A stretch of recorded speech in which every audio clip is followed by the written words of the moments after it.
Do you remember the name of the production that we're talking about? I think it was called, because I know it starred, MacDonald Carey was the leading man, and Anna May Wong was in it, and it was called The Chinese Game. And we were talking about what happens after a run-through, but for the benefit of those people who don't necessarily know what that means, it means doing the show in its entirety as though it were on the air and live, no stops. Even with the mistakes and all, you just keep going forward the way you would on a live show. So after the run-through of this particular show, you have a break for dinner, and at that break, you also get all the notes from your director, which I mentioned earlier. Well, in this case, oh, my blood still turns to ice when I think of the experience. The director said, we are really running long. And you have to remember that there were breaks between, let's say, every, 15 minutes or so for commercials. And he said, we've got to cut. And that right away would set the hearts of every actor, you would send you into tachycardia, because you now have to start memorizing. You take the notes on paper, but you have to memorize what these cuts are. Cuts in dialogue is what he's talking about. And they'll take one paragraph that you're saying, and they'll say, okay, we've got to take out the first 2 lines of this paragraph, Rita, and the 5th line.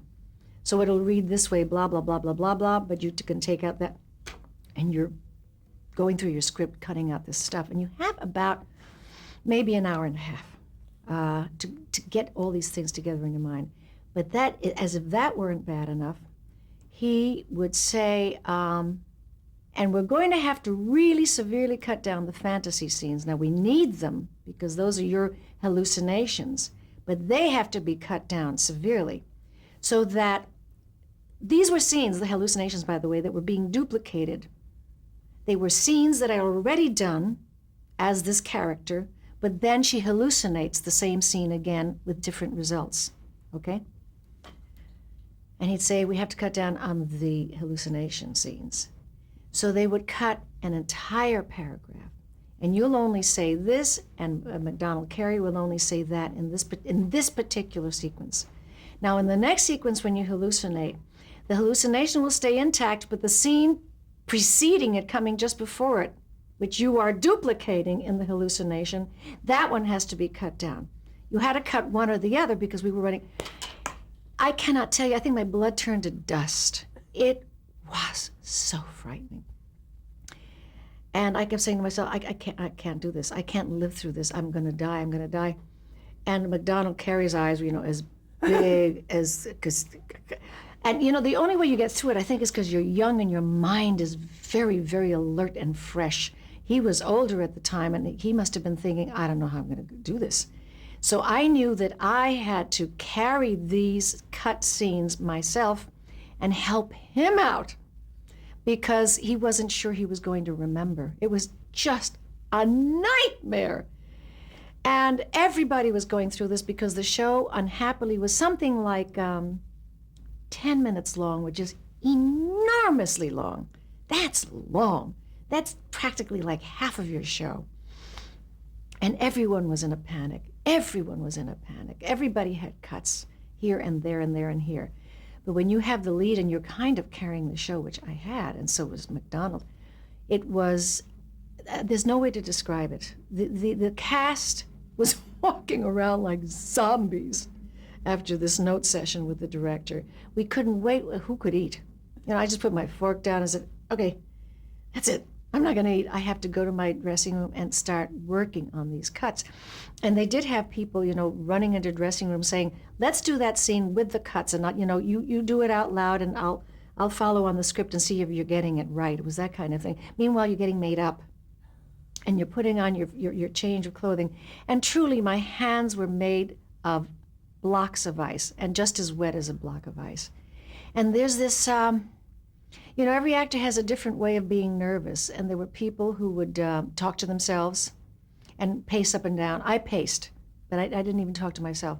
I would just clench my hands and say, I'm going to fail. I'm going to fail. I'm not going to get this right. I'm going to fail. And there are other actors who would just sit like this. like somebody had just sort of stuck Novocaine into their brains. And then there are other actors who can't shut up. They get hysterical, and they talk and they laugh and they tell jokes and stuff. So it's like a house full of loonies, just all loonies. And I was all eyes and curly hair.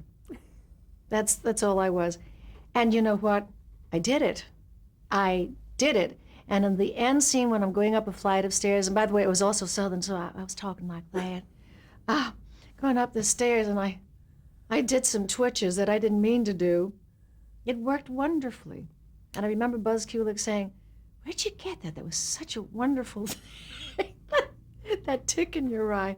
I said, "Oh, I just thought it would be interesting." Interesting, hell, I was just falling apart there. It was the very end. And I could relax a little bit. I was just walking up the stairs and saying, "Thank you, everyone, thank you, for whatever the hell it was." But oh, dear God, it was one of the worst experiences of my life. Awful, awful, awful. And yet you worked with this director, Buzz Kulick, many times. Yeah, he was a cute guy, very handsome, very, very short hair, very New Yorky, actually, looking guy. Don't ask me what that means. He just looked New Yorky to me. And he was the sort of fellow, as I recall, who seemed very in charge, very cool about it. He'd done this a lot of times. And he certainly had more faith in the actors than they sometimes had in themselves, because he knew that when push comes to shove, you just get it right. You just do. You really do.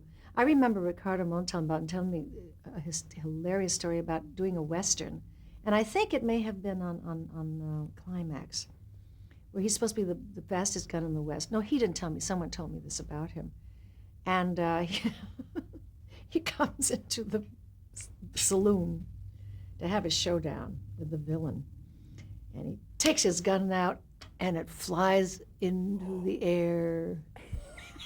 The fastest gun in the West. I mean, there are wild stories like this. They go on. Leslie Nielsen told me one of the funniest stories I've ever heard on live television. And he did a lot of it, Leslie Nielsen. He was on another planet. It was a sci-fi thing. And it may have been a Studio One for all I know.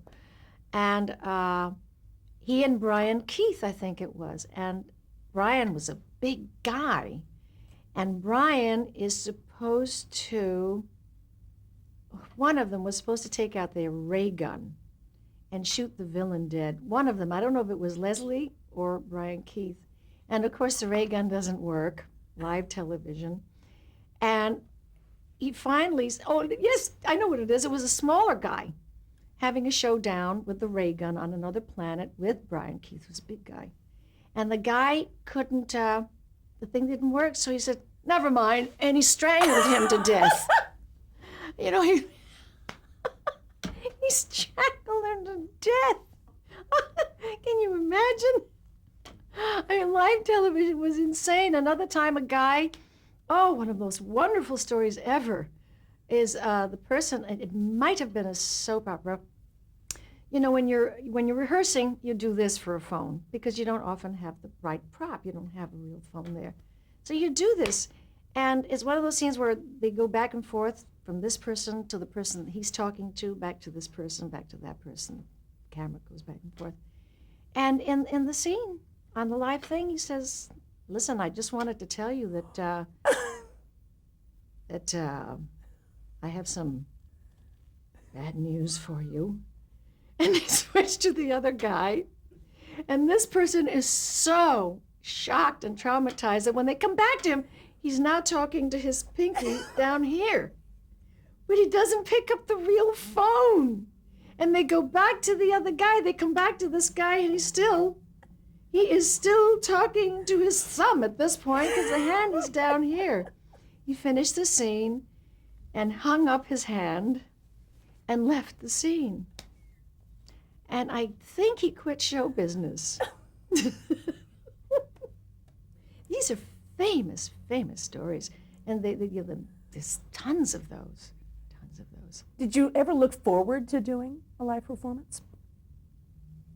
Hell no. No, because my first really live performances were on live television, and it was absolutely frightening. My very first experience live was on Lux Television Theater, which was taken from Lux Radio Theater. And what they did was they always had a young starlet, a girl, because they were promoting the soap and how soft it was and how gentle it was on the skin. They would have a young starlet do one of the commercial breaks. No, actually two of them. And you had to look into the camera, which is really hard. It's very hard to look into this machine instead of into a person's face. And you, of course, had to memorize it. That was that was the very first experience. It is a miracle that I ever did live television again after that, because I almost had a breakdown. I was so frightened after it was all over that I just started to shake violently and cry from nerves. But I had to talk about, and as an actress, as a young actress in films, I use Lux soap because it's so gentle on my skin and when it lathers and this kind of stuff. And it was probably fully I would guess a minute or maybe 30 seconds. For all intents and purposes, it was a lifetime of talking about this product. And when I finished the second one, I just sat down and started to cry and tremble, and no one had any idea what was the matter with me.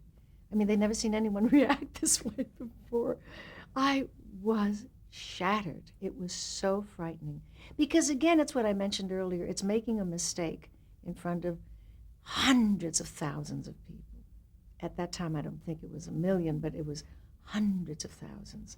You're not making a mistake in front of one small house full of people in a theater. It's very scary. And everyone wants to be perfect. Actors particularly. If you thought to examine it, do you think you might come up with why you tended not to get so many ethnic roles in the live TV? I've never been able to figure that one out. It's interesting to me that because when I think of it, but always in filmed television, always the Senorita. I mean, all the titles, The Marriage of Liplet, which was Fireside Theater. I was an Indian maiden. The Saint and the Senorita, which was my first filmed television show. It was always that in filmed television. And the few live things I did, which were really not that many, were not Hispanic.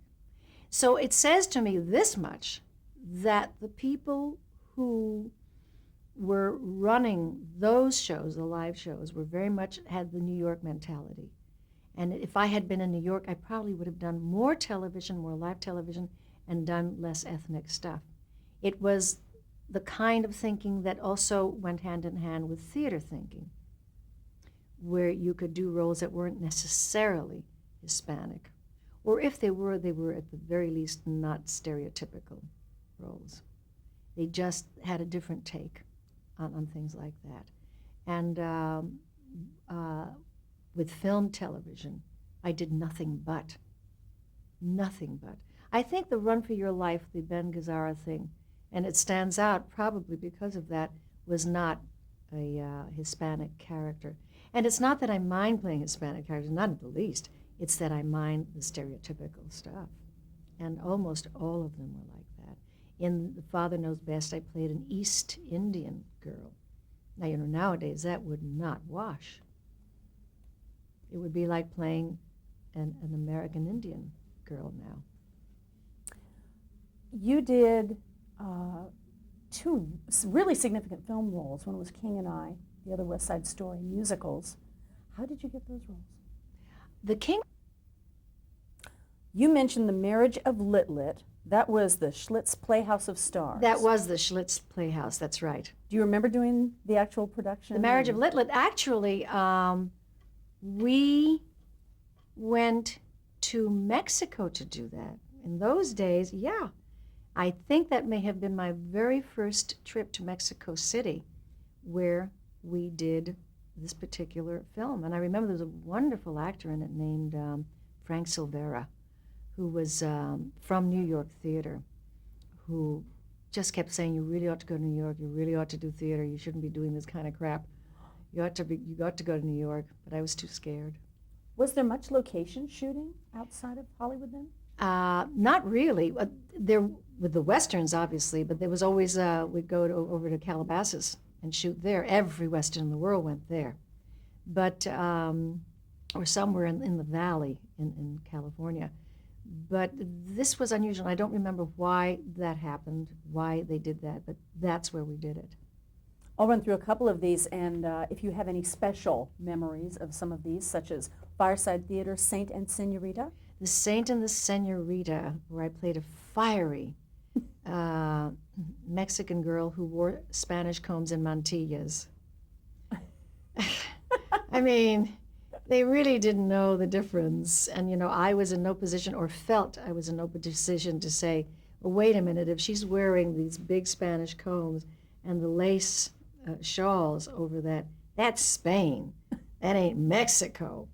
But this kind of stuff went on all the time, and we always had the same accent. And of course, I never spoke without an accent. I longed to speak English as I speak it now, and it was really depressing for me. It was just so hard, because every damn thing that was offered to me was always these girls. Why'd you no love Ola no more? Which is funny now, but oh man.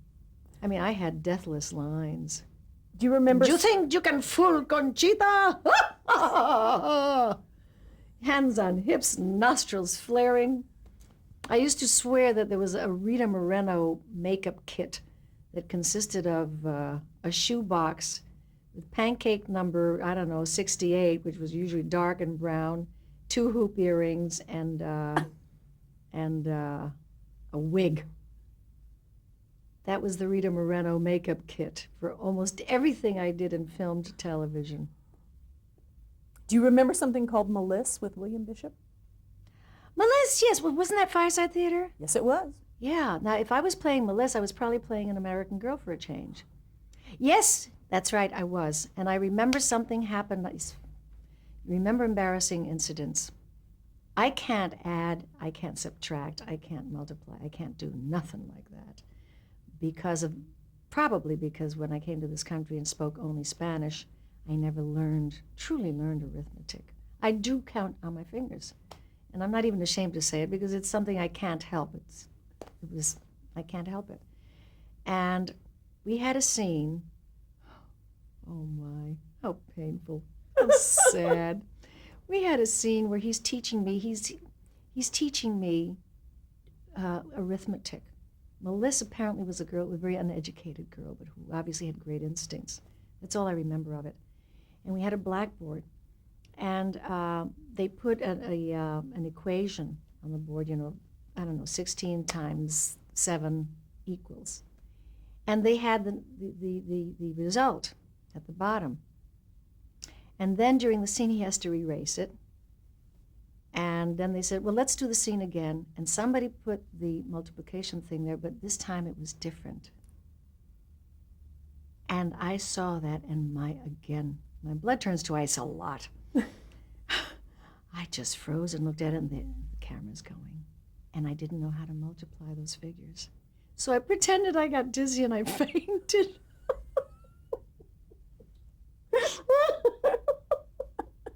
I mean, it takes this many years of distance to be able to laugh at myself. I didn't know what else to do. And I went, oh. and everybody got startled, and they put smelling salts under my nose, which is horrendous. It's ammonia, it's very strong. I went, are you all right? I said, oh, yeah, well, I didn't have breakfast today. And they brought me food, which I really didn't want, because I was sick to my stomach at the dilemma. And they finally straightened me out, and I said, will you use the same numbers as before, please?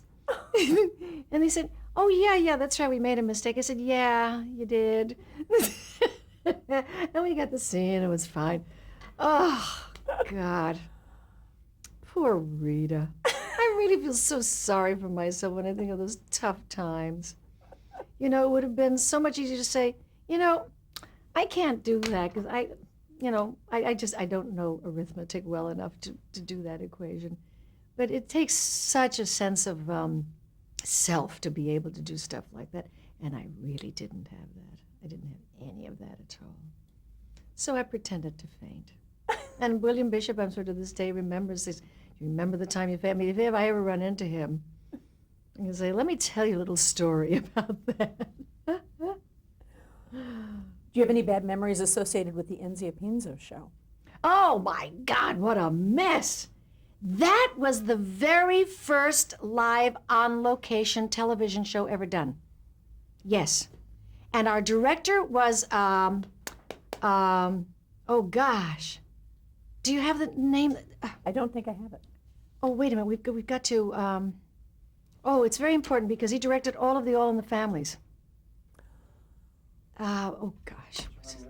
John Rich. John Rich directed that. No, he didn't direct it. He was the assistant director on that at the time. He wasn't a director. It was someone else directed whose name I don't remember. It was a nightmare. It's amazing, isn't it, how you can only the nightmares really stand fresh in your mind. We did it at San Juan Capistrano at the Mission, where Ezio Pinza, one of the world's most lecherous men, was playing a priest. And he kept grabbing my behind and whenever he could, my breasts. He was really a piece of work, that guy. And he had had a huge success in South Pacific. And might have even won the Tony, I don't remember. But, I mean, he had an enormous, he was a wonderful operatic singer, but really a terrible, dirty old man in life. And very temperamental. He was an opera person, so he behaved like an opera person. And to put someone like that on the very first live remote television show was insanity, pure insanity. And I was the girl who came to him because I was in some kind of trouble. I don't remember what it was. And he, this sweet, kind, gentle, wise, tender man, this priest, straightened out my life, and thanks to him. And at the end, he sang, it might have been Ave Maria, something very beautiful, which was gorgeous. But we all looked awful in it because it was done like a live show and there was no special lighting. They had lights here and there, but it looked grainy beyond belief. We all had these huge circles under our eyes because the sun was overhead. I mean, there are stories about this. John Rich, who then became much later an immensely successful director, almost went out of his mind with this show because it was so disorganized. I can't remember the company that did it. I don't remember the network, but it was a nightmare experience. I always seem to get involved in nightmare experiences with terrible leading men whom I have to nurse. This has happened to me a lot. I became the Florence Nightingale of all kinds of theater and TV experiences. I was always with the difficult ones. I did Ray Bolger's pilot. It was called The Ray Bolger Show. And it turned out that Ray couldn't dance. Well, he was a hoofer. There is a difference. He was a wonderful hoofer, and when it came to doing what they call eccentric dancing and kicking his legs up to his forehead and doing wacky, loony kind of steps, he was marvelous. But we had a choreographer who was trying to make him dance, and he could never get the counts right. He couldn't get anything right. My toes were forever damaged because he stepped on me so many times, the Ray Bolger. And from that, in fact, it's fun talking about this because it brings up so many memories. I got on the cover of Life magazine because they were covering this. And I think it was one of the early pilots also with a musical personality. Needless to say, it did not go to series. It was a mess, another mess. And there I am yet again, nursing along this man who was so eccentric and did a lot of things really wrong and would blame everybody else for it. What was the premise of the show? I don't remember. I have a very convenient memory, don't I? Was it variety or was it a plot? No, I think it was about him, and they somehow incorporated into this pilot idea the fact that he did dance and he sang. And that's the other thing, is that I was doing a partner dance with him. He couldn't dance partner. That wasn't his thing. It wasn't his métier. So truly, it wasn't all his fault. But, and I guess he wanted so badly for this to work that he tried to go along with the real dance choreography as opposed to saying, listen, I'm a big star. I don't need this. I don't want to dance partners with this young lady. Let me do Once in Love with Amy or something, and leave it at that. But he didn't do that. He tried to do, because it was also so new to him. He figured, well, they know better than I do, as will happen even with the biggest stars. So, yeah, yet another disaster. Boy. I had a question about the Enzio Pinza show. Was that a one-shot thing, or was it a series? That was a special. And boy, it was. It was really special.